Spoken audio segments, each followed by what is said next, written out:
I work within Certis from a key account management perspective, but part of that is looking after our products and managing the stewardship activities that are required as far as our customers are concerned. We're involved with the metaldehyde stewardship group. We have been in since its inception.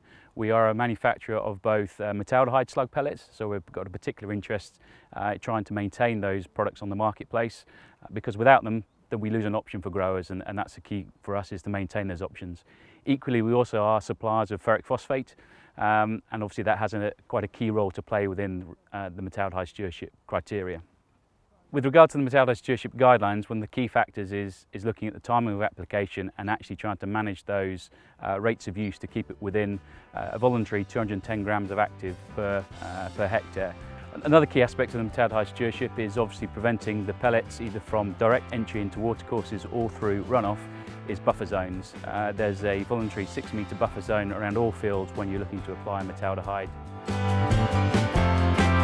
I'm on the committee for the NSP, which stands for Nematicide Stewardship Programme, and the main function of the group is to standardise the nematicide usage so that it's safe for the operator, safe for you and I that consuming the potatoes, and safe in the environment. The NSP is being evolved to deal with PCN.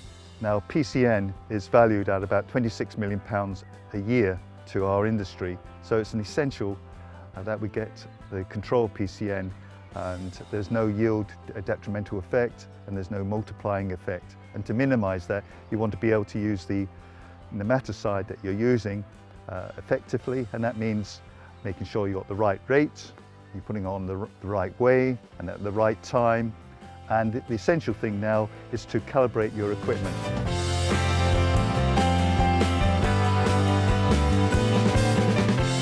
Stewardship Group was first came about in 2007. This was because the CIPC residues were being picked up in some potato samples. CIPC is a core active for sprout control in potato stores, and at the moment there's very little alternatives to be able to use in the potato store itself. There are three main areas with regard to CIP stewardship that has been developed and devised across the last few years. One of those is timely treatment, so we're looking at growers to apply their first applications of fog into store within 3 weeks, and certainly when the tubers are curing. Secondly, in refrigerated box stores now we're having to look at a single application at that stage. Box stores have been shown to be the most at risk of exceedances. So here we're saying and asking growers that during the pull down of the temperatures, if they're storing it below 5 degrees, then really one application up to the maximum recommended dose, individual dose rate per product is the recommendation. One of the biggest achievements of stewardship so far is to have seen efficiency in the amount of CIPC we're actually applying onto the crop. Because of that, that's been driven by reductions in dose rates. So we started off with a maximum of 63 grams of active. We're now looking towards 2017 at more like 36 grams of active as a total application. So that's driving people to make more efficient use of their applications and understanding a bit more what's happening actually in the potato store itself. Ultimately, what we want to try and achieve is to maintain options for growers, maintain the toolbox approach.